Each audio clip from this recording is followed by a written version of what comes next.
You cut your hair? Of course. I mean, you don't keep up with me on social media? Jeez, I had to change out the new look to go back to the new killer. Looking good.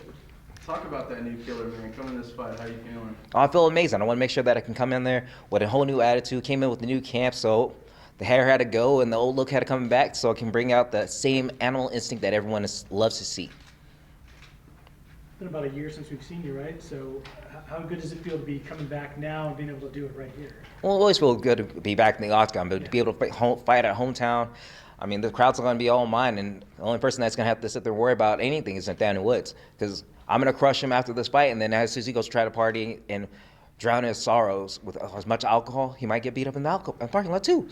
I'm going to have to go save him out there. This seems like a pretty big one for you. They're all big at this level, obviously, but you're not used to being in this position, having to work off back-to-back losses. So what did that do for you, kind of from the mental side of the game, as you're going through this camp?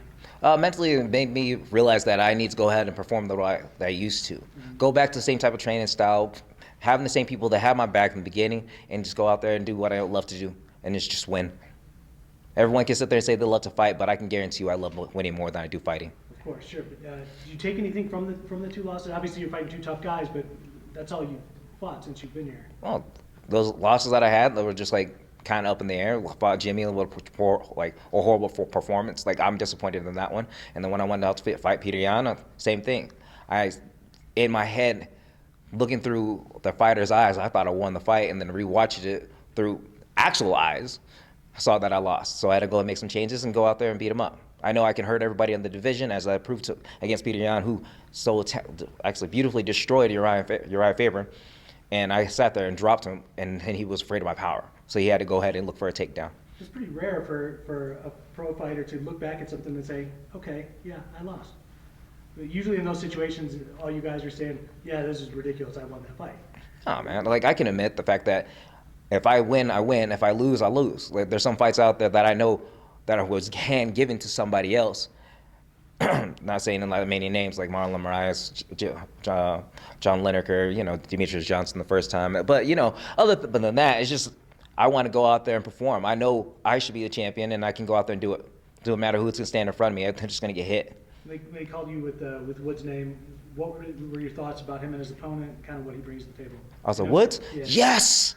Somebody that has an awkward name.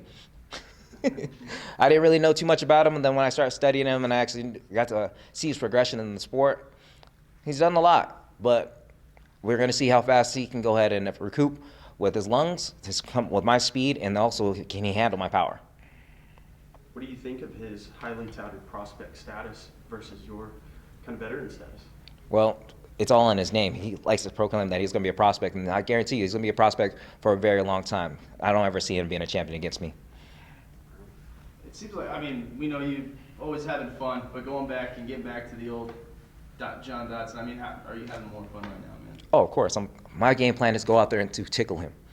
Let's see how well that works. I know he's young, so that means he is very ticklish. This young generation of fighters, they don't know how to actually really fight. They just know how to go ahead and be mixed martial artists. So that means he doesn't know what the fighter's edge is. So that's going to be on my competitive side. Who are you throwing out? You could be the champion. Does it start now and just talk about getting back to that and how much that is on your mind? Man, it started 1 year ago once I realized that I need to get back and get off my own high horse. I need to stop thinking that I'm the best fighter in the world. I need to go out there and show that I am the best fighter in the world. How do you change up what you've been doing in cage the last couple of fights where some critics said you became kind of predictable?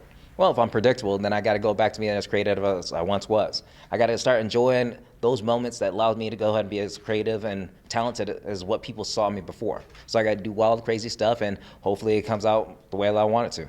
There's been some changes with your camp. Can you let us know who and why? Who will be cornering you? Why?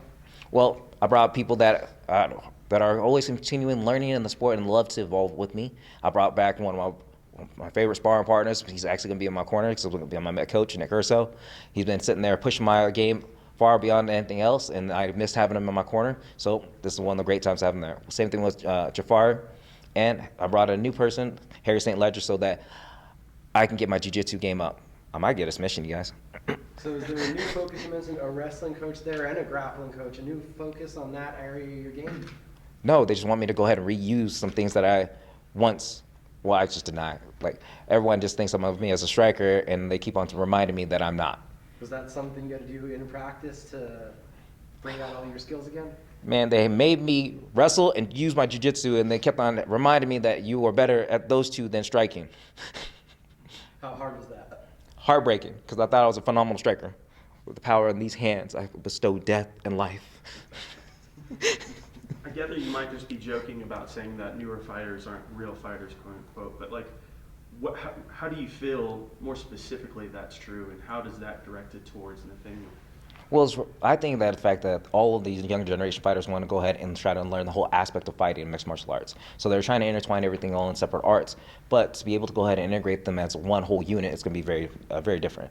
Even if you look at Nathaniel Woods, he likes to go ahead and have a general mindset of having a boxing style versus a jiu-jitsu style, and once it turns into something as just a general fight, it doesn't play in his favor.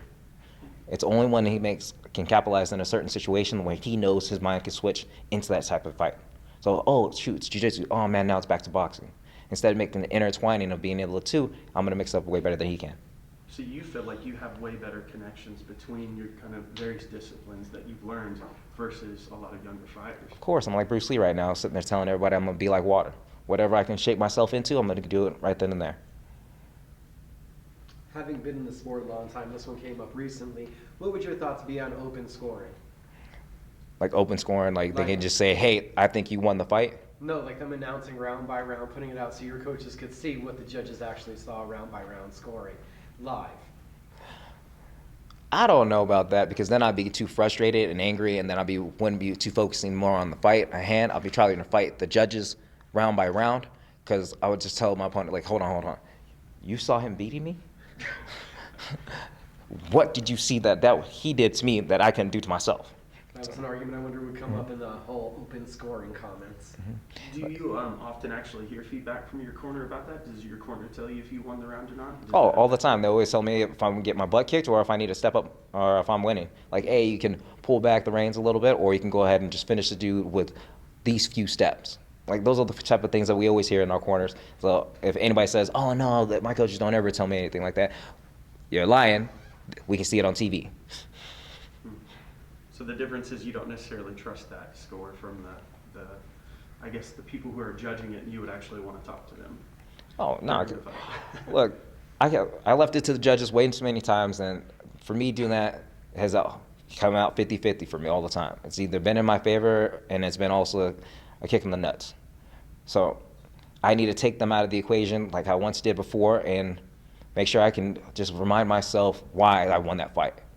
Not saying, oh, well, I should have done this, I could have done that, I need to improve on this, and then do a little bit more of that. If I mix it up more, nobody's going to be able to touch me. So I know your main focus right now is just on the fight ahead of you, but I know you were also talking about possibly going to see Justin Bieber after this fight. Yes. Have you set in stone? Is there any more plans? Is everything kind of locked in? No, we're waiting until after this fight so that we can go ahead and get our yummy on. All right, I'm not even going to play with this, all these intentions. We're trying to figure out what's going to happen after I knock him out. As soon as I finish Nathaniel Woods, we're either looking at Chicago or probably going to somewhere in New York. Or she said Utah, and I don't want to go there. No offense, everybody in Utah, I'm just saying I've been there. I don't want to go someplace I've been. Is Beats a fight fan? I have no idea if Justin Bieber's a fight fan, but I know that he was in Floyd Mayweather's corner for a very long time. Are you going to walk out to one of his songs? No, she's going to come out to Children of the Night by Kids Next Door. They're from here in New Mexico, so how can you ever go wrong with the locals?